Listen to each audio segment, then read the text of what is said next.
Throughout this show, we've seen many opponents using their brute strength and durability to win many battles. But sometimes, it's the mind that proves to be the superior muscle. Lucas, the cowardice hero, and Sans, the comedic skeleton. I'm one fish mob, and it's my job to see who would win in a fight.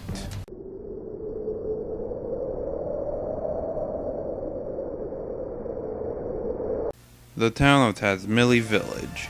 Located on the Nowhere Island, this town appears to be one big happy community. That was until the Pig Mask Army, an organization bent on world domination, suddenly invaded. They started a forest fire to capture all the animal inhabitants and turn them into chimera to use as their own weapons. With all this going on, it's no surprise that the families living here were deeply affected by this, including Lucas and his family. They lived together peacefully and happily until one of the Pig Mask Army's chimeras murdered Lucas's mother. This resulted in Lucas's brother, Klaus, to hunt down the chimera and avenge his mother. As you could guess, he went missing for 3 years, leaving his father to search for him every day from then on. Eventually, Lucas and his dog meets up with a thief and a princess, and they venture forth to stop the evil Pig Mask Army. But Lucas can't do this without several abilities. In combat, Lucas performs both the roles of a frontline fighter and a healer, and mainly uses sticks he finds as weapons. Being a frontline fighter, Lucas is a strong physical attacker, easily dealing with damage far better than any of his pals, and his prowess comes from his ability to hit enemies multiple times with a single attack. But Lucas's most notable ability is his psionic powers, also known as PK. Comparable to magic, his PK abilities mainly have a defensive nature. With this, he can raise his physical offense and defense to be even stronger. He can erect a shield to reduce all physical damage taken, can use counter to reflect damage back at enemies, can erect a psi shield and use psi counter to, you guessed it, shielding and counter psi attacks, and when Lucas is hurt, he can use life up to restore his health and to remove status ailments. But he's not just all defense, he has quite a few offensive PK attacks. He can use PK Flash to inflict enemies with random status ailments. PK Love is a rare ability with the potential to awaken an ancient dragon and can cover a wide area. PK Freeze decreases an enemy's psychic shield strength or reduces an enemy's health to a critical state. Or, freeze enemies solid. PK Fire decreases a target's psi shield strength or has the potential of delivering a one-hit KO. PK Thunder is an electric attack that has the possibility of depleting a target's psychic shield strength completely. Psi Magnet allows the user to absorb psychic points from the affected target. But Lucas's most powerful attack is no doubt PK Starstorm. This attack can not only cause great damage to entire groups of enemies, but it is impossible to avoid and has the possibility of decreasing one of the target's psychic shield strengths by 1. But his psi abilities rely on his limited supply of PP. Even though it's fairly limited, Lucas has an inventory of items and equipment to use. His main weapon is his trusty baseball bat. This weapon grants him a significant offensive boost. His awesome cloak reduces damage caused by fire, ice, and electric attacks, provides resistance against some status ailments, and grants Lucas the PP to use his psi abilities more frequently. And if he uses the awesome cloak with his crown and ring, not only will all 3 of these grant a PP boost, but will also raise his defense.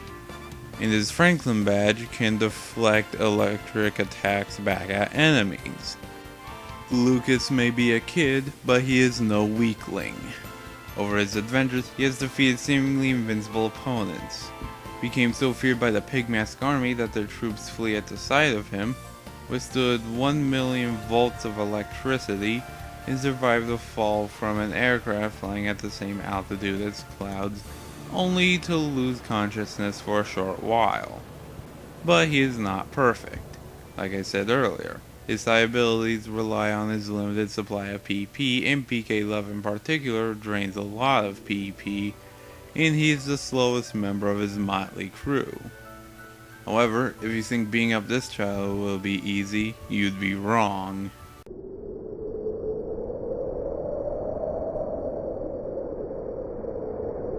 The world of Undertale, a realm where monsters were once equal to humans. But after a war broke out between the two, the monsters were banished to the underground. And this is where the story of Sans comes in. Sans has the job of a sentry and is supposed to capture humans that manage to find a way into the underground, which is ironic since he has no interest in hunting humans. As a sentry, Sans has many abilities and strengths. He is a tactical and scientific genius. He is able to manipulate gravity and is aware of alternate timelines. For powers, Sans' attacks are mainly composed of bones, which he can telekinetically manipulate through space. Even though his attack power is weak, he is able to dish these attacks out extremely quickly, and the attacks in question completely ignore invincibility frames. Sans can summon gaser blasters, hovering skulls that come in different sizes, and fires powerful lasers. As well, Sans can summon as many as he wants. He can summon blue bones. These bones are bigger and faster than normal bones, but they can be avoided if the opponent stays still. Despite being lazy, he is surprisingly one of the fastest characters in the game. He is faster than Papyrus, who is able to keep up with Frisk, a human who is able to dodge lightning. As well, he is extremely good at reading people. He's so good at this that he can even pinpoint how many times the player died. But there is more to the skeleton's arsenal than just bones. Even though it's low level, he can warp reality. He can cut the screen to swap attacks, his attacks don't let the player have invincibility frames, and can even attack players while they're in the menu screen. This could be possible due to his fourth wall awareness, which would also explain why he is aware of the save function.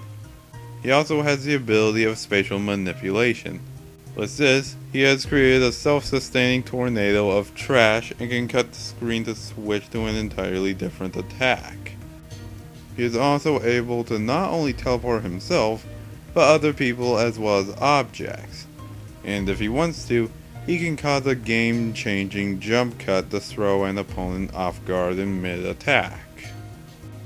But when he needs to, he can prepare a special attack. He does this by creating a large pass of hard-to-dodge bones with rapid jump cuts, a ring of gaser blasters, and will rapidly slam the opponent against the sides of the arena. If this does not kill the opponent, he will do a special attack. An attack so dangerous, so deadly, and so dreaded that no player ever wants to be at the helm of it. The special attack is Sans doing absolutely nothing while locking the opponent in place. He pressures the opponent by using this attack into quitting and going another route, preferably the pacifist route. This attack completely stops the opponent from attacking, but will only work if he is awake. However, he can still dodge attacks while he is sleeping. However, if you do defeat Sans, the last thing you want to do is spare him. If he is spared, he will fool the opponent with an undodgeable attack that deals a massive amount of damage. But all of these powers I have already listed is nothing compared to his final two attacks. He has the power of soul manipulation. Attacks using this method bypass normal durability as they target the soul itself. This attack allows Sans to move the victim's soul and their physical body to fling them around. Or he can just change the gravity so that the opponent is forced to the wall rather than to the ground. However, because souls are the culmination of one's being, he causes damage on the physical level, not just the spiritual. But sadly, using this ability a bit too much tires him out further. As well, he has the power of karmic retribution. Even though it's rather slow, this can add up quickly. This power drains enemy health depending on how many sins they've committed, but mainly in how many people that they've killed. The more sins and people killed the target has made, the more effective karmic retribution becomes. This attack poisons the opponent's soul and will sometimes stop when enemy health is at 1% and completely ignores conventional durability. Sans is definitely one of the most powerful characters in Undertale. He appears to always get the first turn. He always unleashes his strongest attack first, was able to toss a possessed Frisk around like a ragdoll, takes shortcuts, i.e. teleportation, and keeps his power secret.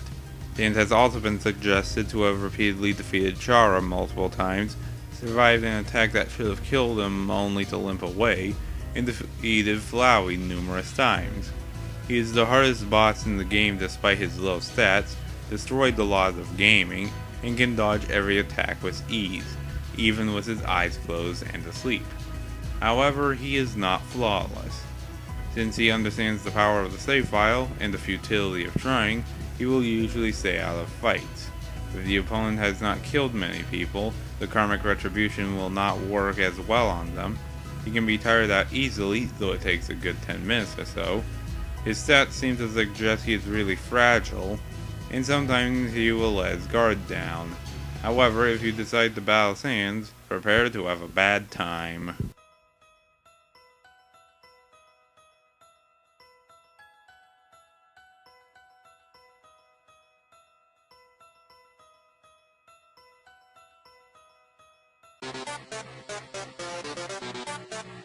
Fight!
So why did Sans win?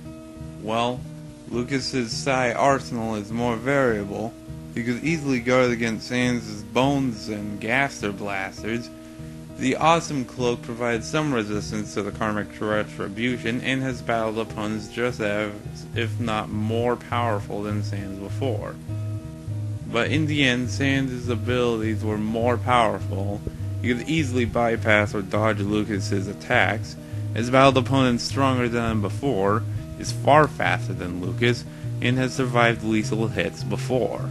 So in the end, Sans was just faster, stronger, more powerful, and more experienced. In the end, it looks like Lucas just got dunked on. The winner is Sans. Somebody once told me the world is gonna roll me. I ain't the sharpest tool in the shed. She was looking kind of dumb with her finger and her thumb in the shape of an L on her forehead. Well, the years start coming and they don't stop coming. Fed to the roof.